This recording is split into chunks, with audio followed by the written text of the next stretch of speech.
Here's something they don't tell you in therapy. The pain never actually goes away. That thing that broke you 5 years ago, it's still there. That loss that nearly destroyed you still lives in your chest. That betrayal that changed how you see people, yeah, it's still coloring every relationship you have. We spend so much time waiting for the pain to heal, to fade, to become a distant memory. But what if I told you that's not how it works? What if healing isn't about the pain disappearing, but about learning to carry it differently? Today, I want to talk about something nobody wants to hear. You don't grow out of pain. You learn to use it. Because the strongest people I know aren't the ones who never got hurt. They're the ones who got hurt so badly that they had no choice but to turn their wounds into tools. Does that sound harsh to you? Or does it sound like the truth you've been avoiding? If you're ready to stop waiting for the pain to go away and start learning how to make it work for you, hit that subscribe button and turn on notifications. This one's gonna change how you think about everything you've been through. I want you to think about the last time you cut your finger. Really cut it, not just a paper cut. You remember that moment when the knife slipped? When you realized what happened before you even felt it? That split second of oh no before the blood, before the sting, before your whole body tensed up around this new reality? Now here's what's interesting. Months later, that finger still remembers. Not consciously, but it remembers. You're more careful when you hold a knife. You pay attention in ways you never did before. The scar tissue is actually stronger than the original skin, but it's also more sensitive. It knows something now that the rest of your body doesn't. That's physical pain. But emotional pain? Emotional pain works the same way, except we pretend it doesn't. We pretend that time heals all wounds, that we get over things, that we move on and leave the past behind. But your heart has scar tissue too, and just like that finger, it remembers everything. The difference is, we've been taught to see this as a problem. We've been taught that carrying pain means we're not healing, that remembering hurt means we're stuck, that feeling the old wounds means we're broken. But what if that's backwards? What if the pain is supposed to stay? What if it's not a bug in the system? It's a feature. I'm sitting here thinking about my neighbor's dog, old German Shepherd, probably 12 years old. 3 years ago, he got hit by a car, broke his back leg, spent months learning to walk again. Now, when it's about to rain, he starts limping before the first cloud appears. His leg knows something about weather that the meteorologist doesn't. That old injury became his early warning system. You know what he didn't do? He didn't spend 3 years in dog therapy trying to forget about the accident. He didn't read books about letting go of automotive trauma.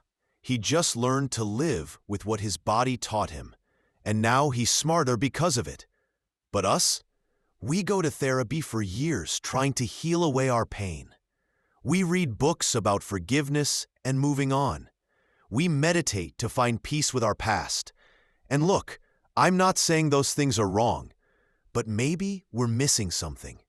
Maybe the goal isn't to heal the pain away. Maybe the goal is to learn what the pain is trying to teach us. You want to know the difference between someone who got broken by their pain and someone who got built by it? It's not what happened to them. Hell, sometimes the people who seemed the strongest went through the worst stuff. The difference is what they decided their pain was for. See, pain without purpose is just suffering. It's just weight you carry around, dragging you down, making everything harder. But pain with purpose becomes fuel. It becomes wisdom. It becomes the thing that makes you different from everyone else who never had to learn what you learned. Think about our grandfathers coming back from war. You think they got over what they saw? You think they healed from watching their friends die? Hell no. They carried that weight their whole lives. But they didn't carry it as victims. They carried it as men who understood something about life and death that the rest of us never would. They carried it as fathers who knew what was worth fighting for. They carried it as husbands who understood how precious and fragile everything really is. They didn't grow out of their pain. They grew because of it. But somewhere along the way, we decided that pain was toxic. We decided that trauma was just damage to be repaired. We decided that the healthy thing to do was to process it, heal it, and move beyond it. And maybe that works for some people. But for most of us, trying to heal away our pain is like trying to forget the most important lessons we ever learned. Your pain isn't just something that happened to you. Your pain is information. It's data about how the world works, about what people are capable of, about what you can survive. Your pain is your early warning system, your bullshit detector, your compass pointing toward what matters and away from what doesn't. The people who try to heal it away, they end up vulnerable to the same things that hurt them before. They end up trusting the wrong people, making the same mistakes, walking into the same traps, because they threw away the very thing that could have protected them. Let me tell you what I see when I look at people who learned to use their pain instead of trying to cure it. I see a woman who got cheated on, and instead of spending years in therapy trying to trust again, she developed an intuition about dishonesty that's almost supernatural. She can spot a liar from across the room now. Not because she's paranoid, but because her pain taught her to pay attention to things most people miss. The little inconsistencies, the micro-expressions, the gaps between what people say and what they do. Her broken heart became a lie detector. I see a man who grew up poor, really poor, and instead of trying to heal his childhood trauma, he turned his fear of being broke into the most reliable work ethic you've ever seen. He doesn't work hard because he loves working. He works hard because he remembers what not working cost him when he was 8 years old. His poverty became his discipline. I see a father who lost his own dad when he was 12, and instead of healing his abandonment issues, he turned that loss into presence. He's at every game, every recital, every moment that matters. Not because he's naturally a great dad, but because he knows exactly what it feels like when your father isn't there. His abandonment became his devotion. These aren't people who got over their pain. These are people who got underneath it. They found the gift hidden in the wound. They discovered that their scars weren't just marks of what they survived. They were maps showing them how to live. You see, pain is just information that comes wrapped in suffering. Most people throw away the information to get rid of the suffering. But the smart ones, the strong ones, they unwrap the pain like a present they didn't want but needed anyway. They extract the lesson, the wisdom, the strength, and they keep it. Not because they enjoy suffering, but because they respect what suffering taught them. Your pain isn't your enemy. Your pain is your teacher. And the lesson isn't always what you think it is. The lesson from betrayal isn't never trust anyone again. The lesson is pay attention to what people do, not what they say. The lesson from failure isn't you're not good enough.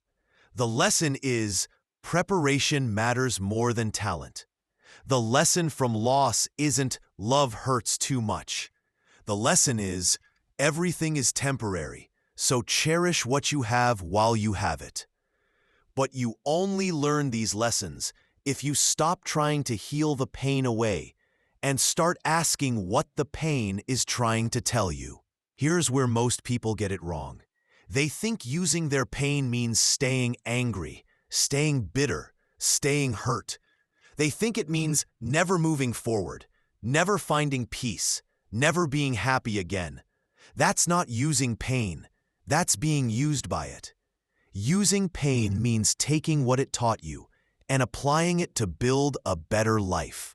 It means letting your scars become your strengths. It means turning your wounds into wisdom. It means carrying your pain not as dead weight, but as living muscle. I know a guy who got fired from his dream job at 28. Devastating. Felt like his whole identity was wrapped up in that company, that position, that career path. He spent 2 years trying to heal from it, trying to forgive his boss, trying to move on. But healing wasn't working. He was still angry, still hurt, still confused about why it happened. So he stopped trying to heal and started trying to learn. What was this pain trying to teach him? What was the information hidden in all that suffering? Turns out, the lesson wasn't about forgiveness or letting go. The lesson was about never putting all your identity eggs in one basket again. The lesson was about building multiple streams of income, multiple skills, multiple versions of yourself. The lesson was about being so valuable that no single person could destroy your future with one decision. He didn't heal from getting fired. He used getting fired. And 5 years later, he's more successful than he ever would have been if he'd kept that job. Not because he's naturally gifted, but because his pain taught him things about security and self-reliance that success never could have taught him. That's what using pain looks like. It's not about staying hurt. It's about staying smart. The woman who got cheated on? She's happily married now, but not because she learned to trust again, because she learned how to verify. Her new husband doesn't resent her caution. He respects it. He understands that her ability to spot dishonesty is one of the things that makes their relationship stronger. The man who grew up poor, he's wealthy now, but he still lives below his means, still saves more than he spends, still works like he's one paycheck away from disaster. Not because he's traumatized, but because he's informed. His childhood taught him something about money that rich kids never learn. How quickly you can lose everything if you're not paying attention. The father who lost his dad, his kids adore him, not because he's perfect, but because he's present. His pain taught him that time with your children isn't guaranteed, so every moment matters. His loss became their gain. This is what it means to use pain instead of trying to heal it away. It means extracting the wisdom without discarding the warning. It means keeping the lessons while letting go of the resentment. It means turning your wounds into strengths without pretending they were worth it. But here's what nobody tells you about using pain. It's not a one-time decision. It's a daily choice. Every day, you have to decide whether your pain is going to make you bitter or better, whether it's going to be a weight that drags you down or a tool that builds you up. Some days, you'll choose wrong. Some days, the pain will feel too heavy, too raw, too overwhelming to be useful. Some days, you'll just want it to stop hurting, and you'll go back to trying to heal it away instead of learning from it. That's okay. That's human. The goal isn't to never struggle with your pain. The goal is to struggle with it consciously, to wrestle with it intentionally, to engage with it as a teacher instead of just enduring it as a burden. Because here's the thing about pain. It's patient. It'll wait for you to be ready to learn from it. It'll wait for you to stop fighting it and start listening to it. It'll wait for you to realize that the very thing you've been trying to get rid of might be the very thing you need to keep. Your pain has been with you this long, not because you're broken, but because it has something to teach you that you haven't learned yet. And the moment you stop trying to heal it away and start asking what it's trying to tell you, that's the moment it stops being your enemy and starts being your ally. The strongest people you know aren't the ones who never got hurt. They're the ones who got hurt and decided to let that hurt make them harder to hurt next time. Not by building walls, but by building wisdom. Not by avoiding risk, but by calculating it better. Not by trusting less, but by trusting smarter. They didn't grow out of their pain. They grew because of it. They didn't heal from their wounds. They learned from them. They didn't move on from their past. They moved forward with it, carrying the lessons like tools and the scars like badges of honor. Your pain isn't something you need to get over. It's something you need to get under, to understand, to respect, to use. Because the people who try to heal away their pain end up vulnerable to the same things that hurt them before. But the people who learn to use their pain, they become unbreakable. Not because nothing can hurt them, but because they know how to turn hurt into strength, wounds into wisdom, scars into superpowers. So what does this look like practically? How do you stop trying to heal your pain and start learning to use it? First, you change the question. Instead of asking, "How do I get over this?" you start asking, "What is this trying to teach me?" Instead of, "When will this stop hurting?" you ask, "How can this hurt make me stronger?" Instead of, "How do I move on?" you ask, "How do I move forward with what I've learned?" Second, you stop treating your pain like a problem to be solved and start treating it like information to be processed. What patterns does it reveal? What blind spots does it illuminate? What weaknesses does it expose? What strengths does it suggest? Third, you start looking for the gift in the wound. Not because you're grateful for the pain, but because you're smart enough to extract value from it. Every betrayal teaches you something about human nature. Every failure teaches you something about preparation. Every loss teaches you something about what matters. Fourth, you practice carrying your pain consciously instead of unconsciously. Instead of letting it drag you down, you learn to carry it like weight in a backpack. Heavy, but making you stronger. Instead of letting it control your decisions, you let it inform them. And finally, you realize that the goal isn't to stop feeling the pain. The goal is to stop being controlled by it. The goal is to let it make you wiser, not weaker. Stronger, not more fragile. More prepared, not more afraid. Your pain is part of you now. It's not going anywhere. You can spend the rest of your life trying to heal it away, or you can spend the rest of your life learning to use it well. You can carry it as dead weight, or you can carry it as living muscle. The choice is yours, but choose consciously, because your pain is too valuable to waste on just suffering. It cost you too much to give you nothing in return. I want to leave you with this thought.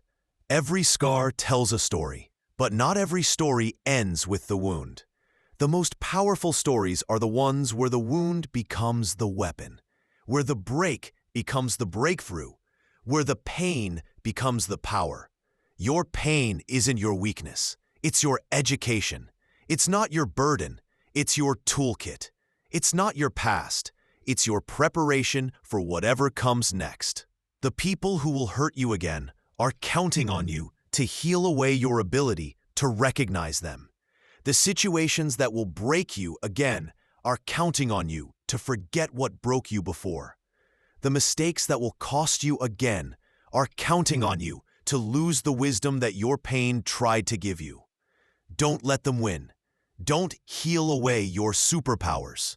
Don't forget the most expensive lessons you ever learned. Instead, honor your pain by using it. Respect your wounds by learning from them. Transform your scars into strengths, your trauma into wisdom, your suffering into something that serves not just you, but everyone whose life you touch. You don't grow out of pain. You grow because of it. You don't heal from your wounds. You learn to make them holy. You don't move on from your past. You move forward with its gifts, carrying the best parts of your worst days as tools for building better tomorrows. Your pain has been waiting patiently for you to stop trying to cure it and start learning to use it. It's been waiting for you to realize that it's not the problem, it's the solution. It's not what's wrong with you, it's what's strongest about you. Stop running from your pain. Start running with it. Stop fighting against it. Start fighting because of it. Stop trying to heal it away. Start learning to carry it well. Because the people who need what you have to offer are the people who've been through what you've been through. And the strength they need to see isn't the strength of someone who never got hurt. It's the strength of someone who got hurt and learned how to turn their wounds into weapons, their pain into power, their scars into superpowers. If this hit you where you needed to be hit, if something shifted while you were listening, hit that subscribe button and turn on notifications. Because there's more truth coming, and your future self will thank you for staying connected to what you need to hear. Until next time, carry your pain consciously. And I'll see you in the next video that's going to appear right here on your screen.